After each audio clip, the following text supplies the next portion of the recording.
Karibu mtazamaji wa Kamata TV. Leo ni siku ya Jumapili ya tarehe 5 mwezi wa 10 mwaka 2025. Barua kutoka Jeshi la Ulinzi la Wananchi wa Tanzania.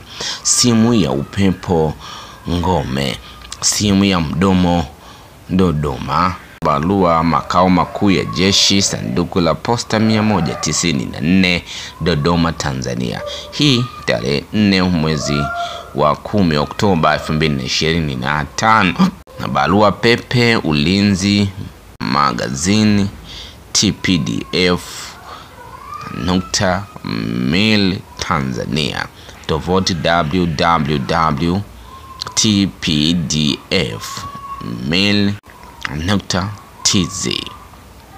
Ujumbe wa Jeshi la Ulinzi la Wananchi wa Tanzania. Taarifa kwa vyombo vya habari. Jeshi la Ulinzi la Wananchi wa Tanzania JWTZ lina utaarifu umma wa Tanzania kuwa kumejitokeza baadhi ya watu wanaotumia mitandao ya kijamii kuweka maudhui yanayochochea kuliingiza jeshi katika mambo ya siasa. Aidha, baadhi ya hoja hizo zimetolewa na watu waliopo katika mazingira ya kijeshi kujinasibisha na jeshi.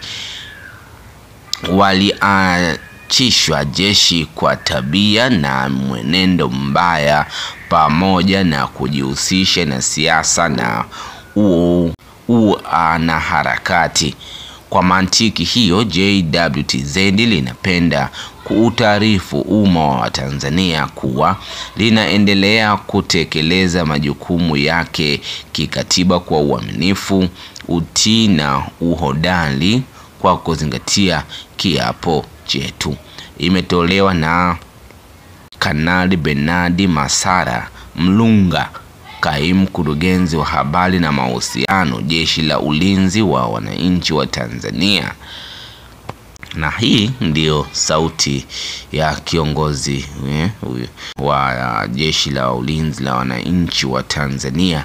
Hapa anaeleza kwa ndugu wananchi. Naitwa Kanali Bernard Masara Mlunga, Kaimu Mkurugenzi wa Habari na Mahusiano, Jeshi la Ulinzi la Wananchi wa Tanzania.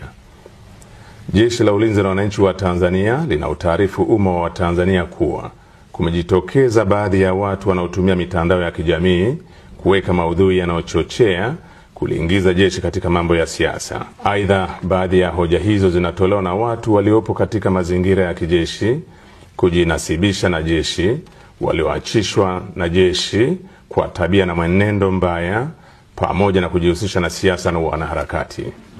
Kwa mantiki hiyo, Jeshi la Ulinzi la Wananchi wa Tanzania linapenda kuutaarifu umma wa Tanzania kuwa linaendelea kutekeleza majukumu yake kikatiba kwa uaminifu, utii na uhodari kwa kuzingatia kiapo chetu. Asante. Afande CDF, nakuomba kwa hekima kabisa watu wafuatao waweze kukamatwa, wapelekwe kwenye vyombo vya sheria juu ya tuhuma zinazowakabili. Watu hao ni huyo mtoto wa Kikwete, mtoto wa Samia Abdul Kikwete mwenyewe, rais mstaafu Rostam Aziz, Angela Kiziga, na huyo mkurugenzi wa usalama wa taifa Mungu. Wakamatwe haraka sana kabla kukimbia nchi kujibu tuhuma zinazowakabili. Yaani hili swala tusione haya. Kama tupo upande wa haki, tusione haya kuzungumzia hivi vitu.